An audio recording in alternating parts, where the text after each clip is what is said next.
So, ayun na nga guys, naiano na natin na, napino na natin sa mga sampayan. So, natanggal na rin natin sa hanger. Dito naman, kung nakikita nyo, meron ditong mga nakatiklop na, mga nakatupi na. Ito yung mga naiayos na natin. So, ito yung mga bago nating mga nilabhan. So, ayan. Isusort naman natin siya sa mga talagang mga natanggal natin yung mga yellow stain. At yung iba naman natin ay para naman sa mga hindi natanggal na stain. So, ayan. Siyempre, din sa mga hindi natanggal na stain, yun na yung ilalagay natin sa sale.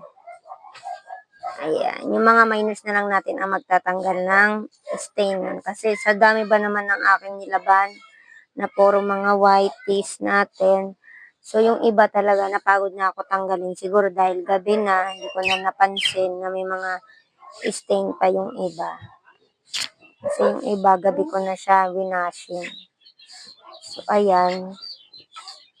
Ito, ay, aanhin na natin. Isusort na natin siya sa mga goods at hindi. Ayan. Siyempre, tingin din natin kung may mga sira ba or wala. Ganun. Yan, eto goods na to agad. Ganyan kasi ako mga kaukay, mag-ayos ng mga white tees. Ayan, matrabaho talaga pag kumukuha ako ng ganitong bill. Kaya naman syempre, para worth it din naman yung ating pagod sa kapuhunan dito. Syempre, mabebenta natin siya ng okay-okay na presyo. Hindi katulad sa mga color tees natin. Dito kasi, ayun, ang gaganda. Full of effort kasi pagdating sa mga white tees. Yan.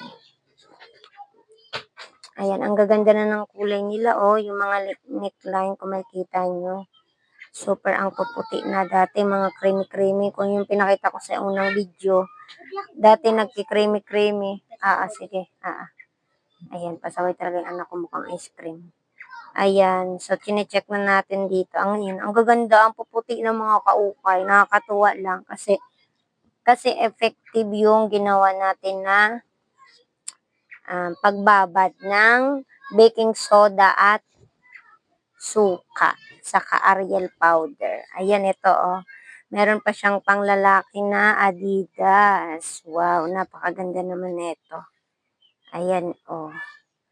Ay yung background. O, diba? Nung ito ay bago ko ibabad, kung makikita nyo lang, kung isa-isahin ko talaga tong mga whiteys, makikita nyo yung before and after. Pero syempre, hindi ko na po inisa-isa kasi nga masyado na magiging mahaba yung aking video. So, ayan. Ang gaganda, oh. Tingnan nyo. Grabe, ang puputi na, guys. Mas maputi na siya, guys, sa aking budhi. So, ayan. O, di ba, ang gaganda ng mga print.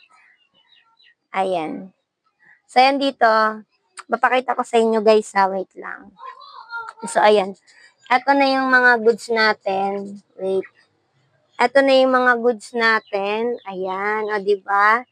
Yan. Ito yung mga goods natin na mga talagang mga perfect na natanggal natin yung mga yellow stain. And then, dito naman yung mga sira naman yung mga print dito sa baba. Siyempre, sinort talaga natin ng bonggang-bongga para worth it naman yung pangbubudol ninyo sa akin. So, ayan. Ito yung mga print. May mga sirang print o kaya yung mga ayan, nandyan na.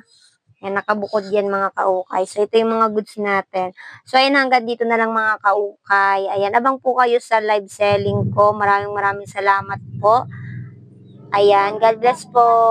Thank you po sa inyong suporta. At kung may time po kayo, maaari po bang pakashare ng aking live. Thank you. Love you all. Mwah. Ay, hindi pala live. Ang tawag dito ng aking video na to. Bye.